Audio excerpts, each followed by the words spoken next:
Bonjour, messieurs, dames, bonjour. J'ai une lumière un peu bizarre, mon halogène est bizarrement positionné. J'ai terminé de dormir, il est 3 heures du matin. Voilà. Donc je travaille. Je viens de voir, de relire sur mon mur Facebook la réaction de l'UMP hier au sujet des écoutes de Sarkozy. Alors, j'avais déjà fait une vidéo hier soir. Je viens de lire là sur mon mur méthode digne du KGB. Jusqu'à preuve du contraire, le KGB était commandité par le gouvernement, par un gouvernement qui était une dictature. Là, le problème justement en France, c'est que la justice est indépendante du pouvoir et de l'exécutif. Et si Christiane Taubira a dit qu'elle savait, c'est parce qu'elle savait les grandes lignes. C'est tout. Rien de plus. Elle ne savait pas l'intérieur. Elle savait qu'effectivement, oui, il fouillait. Bon, ça n'est un secret pour personne. N'importe quel citoyen français sait que Nicolas Sarkozy et que plusieurs hommes politiques, notamment à l'UMP, font l'objet d'investigations très poussées depuis des mois et des mois. Je veux dire, ça n'est un secret pour personne. Je veux dire, pas plus. Je suis vraiment décidément bizarre avec mes lumières. Moi. Et je viens de vérifier parce qu'il se trouve qu'il y a quelques jours, j'ai eu sur mon mur un article au sujet de personnages politiques du PS qui subissaient le même sort en fait. Et donc j'ai retrouvé effectivement, il s'agit de Jean-Pierre Cuchéida.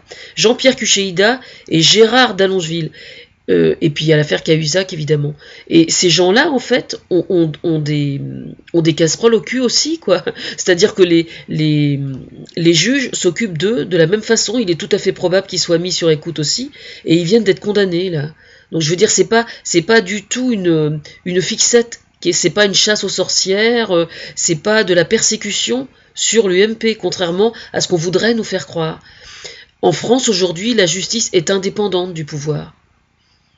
Hein, quand un chef de l'État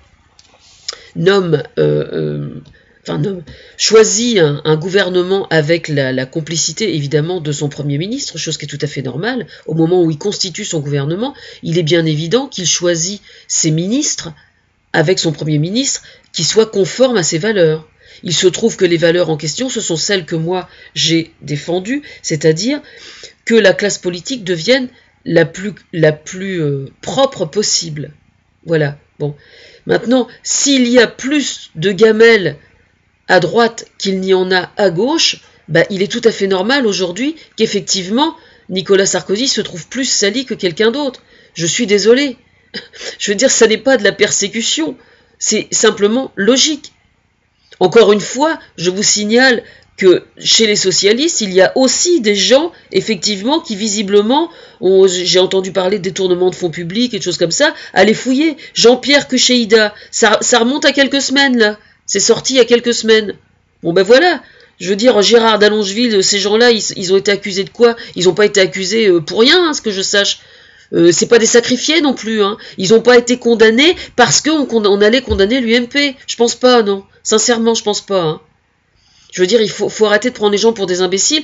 Ce qui se passe, en fait, c'est que, évidemment, c'est tout nouveau, ce désir de vouloir avoir une classe politique qui soit le plus propre possible. C'est quelque chose de révolutionnaire. Oui, effectivement, c'est révolutionnaire. Je suis d'accord.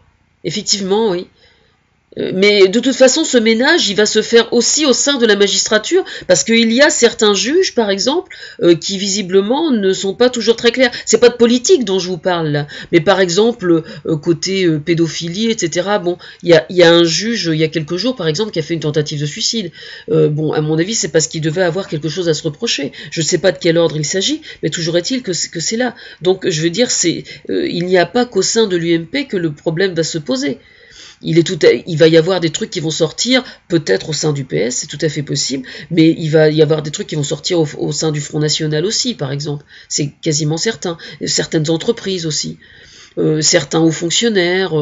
Oui, il va y avoir des choses de cet ordre qui vont sortir. Peut-être que ça aura à voir encore avec l'UMP, effectivement. Les gens en ont marre de voir... justement, j'ai fait une vidéo hier au sujet de l'honnêteté. La chose, pour quelle raison les gens aujourd'hui n'ont plus confiance aux politiques? Si on devait faire un sondage, un véritable sondage, sur la notion d'honnêteté, vous vous rendriez compte que si vous prenez 10 personnes qui refusent d'aller voter, il y en a 9, c'est pour des problèmes de corruption, quoi. Les gens ne supportent plus la corruption. C'est tout. Aujourd'hui en Ukraine, si y a eu la révolution en Ukraine, une des causes et une des raisons pour lesquelles Vladimir Poutine est rejeté aujourd'hui de l'Ukraine, c'est à cause de ces valeurs-là. Et il faut s'en sortir.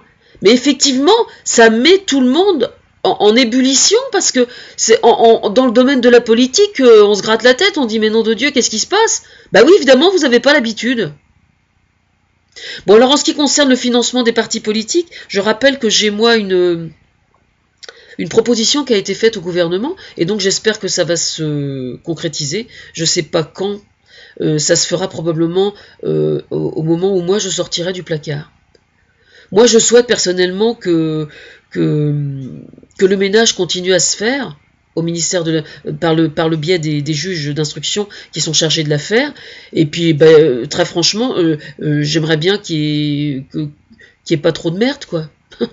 Mais s'il y a beaucoup de merde à nettoyer, c'est pas de notre faute, hein. Je regrette. Hein. Moi, ça me dérange pas, hein, d'être étudié sous toutes mes coutures. Ça me dérange pas du tout.